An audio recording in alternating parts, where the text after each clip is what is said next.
Clustered regularly interspaced short palindromic repeats, or CRISPR, is a fascinating piece of technology. Has been incorporated from bacteria, which itself is a fascinating organism. Bacteria is a good model organism in science. A good model organism because it can reproduce really quickly, it's small, it can fit in a laboratory, and we can conduct experiments in a laboratory setting with it. It reproduces exponentially, so we have a lot more progeny per bacterial cell cells in a short period of time. And we know quite a bit about the bacterial species and its sequence. Bacteria itself has two different types of DNA. We have plasmid DNA, which we will talk about in a subsequent video. We also have chromosomal DNA from bacteria. So, because we're talking about CRISPR, we'll talk a little bit about the recombinant DNA technology of chromosomal DNA.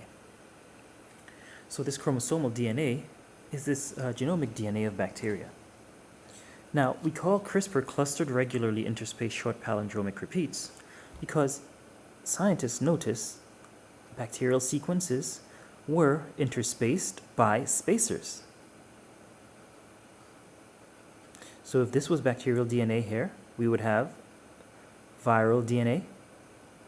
Well, we later came to know these spacers were viral DNA. So this is viral DNA here. This is bacterial DNA. This is viral DNA, bacterial DNA, viral DNA, etc. So these spacers represented viruses that affected bacteria in the past, or viruses that infect bacteria. These are bacteriophages. So these bacteriophages, it was incorporated, or pieces of the bacteriophage itself was incorporated into the bacterial DNA, forming this new bacterial DNA. Bacterial DNA itself is converted to RNA, bacterial RNA. So we have bacterial RNA, viral RNA, but now this is bacterial RNA also, the bacterial genome. So if we have bacterial DNA here, we would have bacterial RNA. This bacterial RNA is called pre-CR RNA. This is the precursor to CRISPR RNA. This precursor to CRISPR RNA itself is cut by enzymes in the bacteria, forming this now CRRNA, or short segments of pre-CRRNA. It's now cut. So now we have CRRNA, or this mature CRRNA. So now this is CRISPR RNA. CRISPR RNA in bacteria is linked with something called a linker, and it's attached to a tracer. Tracer RNA.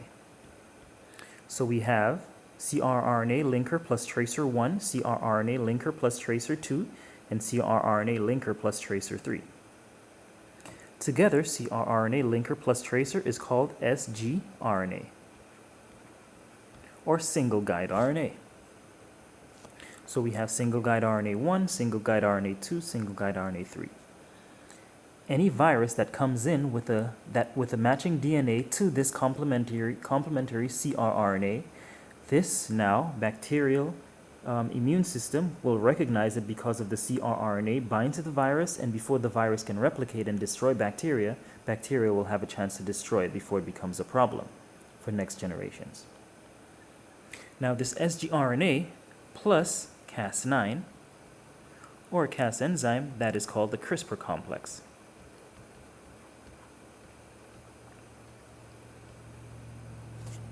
Now we have other Cas enzymes. For example, Cas1 and 2 will help this CRRNA, or this sgRNA, find the sequence at a specific site where it needs to bind. It would recognize what is called the protospacer adjacent motif, or the PAM site, which composed of an NGG, a nucleotide plus 2 guanines at the end. So it will be CRRNA complementary, or the sequence that the bacteria's DNA immune system is looking for, the sequence here, plus an NGG is going to be recognized by the bacteria, and it's going to bind upstream or upward of the NGG. This CRRNA is going to bind upward of the NGG on the viral DNA. It's going to bind to it. How it finds it is because of Cas1 and Cas2, and also tracer. Tracer acts as a GPS mechanism for this CRISPR complex. So the CRISPR complex itself will find first the foreign DNA sequence as a result of tracer RNA, and of course CRRNA. CRRNA would do the binding, of course, right? So it finds it first, then second, it unwinds the sequence. It unwinds the double strands of the virus DNA, and it unwinds it as a result of Cas9, or the Cas enzyme. This Cas9 has helicase activity. Finds, unwinds, the third thing it does is it binds to the sequence. As it binds to the sequence, it binds as a result of CRRNA. The CRRNA has the complementary sequence to the DNA of the virus or this invading organism. It finds, unwinds, bind, then it cuts the sequence. It does a double-stranded break of the DNA sequence of that foreign virus. And it cuts it as a result of Cas9. Of the CRISPR complex, Cas9 has nuclease activity, or cutting activity. And after it cuts it, it then replaces the sequence that is cut or repairs. Now remember, there is a double-stranded break that is created in this conventional CRISPR complex. There are other forms of using CRISPR, like nickase or nikase, for example, where one strand is cut of the double strands.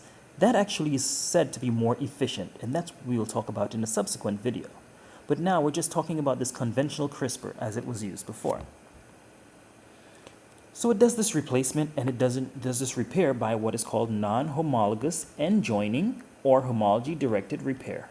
These are two systems of repair where the repair mechanism of the cell will kick in, either with a replacement donor, where we have homology-directed repair, or we have non-homologous end joining, where we do not use a donor, where the cell, the DNA sequences would come together, and these we'll talk about in a subsequent video. But the CRISPR complex itself, it helps find, unwind, bind, cut, and replace the damaged, the mutated DNA, or the foreign virus, or the foreign invader of the bacterial cell. We knew about CRISPR for quite a while, before even 1987. But Jennifer Doudna and Emmanuel Charpentier made this technology a lot more popular, especially after they won the Nobel Prize in 2020. They won the Nobel Prize as a result of them, these brilliant scientists, showing that we can engineer the CRRNA, add our linker and tracer. And our engineered CRRNA can find sequences in any organism as we engineer that. CRRNA finds sequences in any organism, and it can help us edit that sequence as our CRISPR or our sgRNA finds, then Cas9 unwinds, then we have binding, cutting, and replacement and repair of that specific sequence that we would like to edit, or sequences that we want to edit in any organism. We can edit multiple sequences or just one sequence. We can edit it for enhancements. We can edit it for medical purposes, for crops of agronomic significance in production, etc. What we can use CRISPR for is limitless.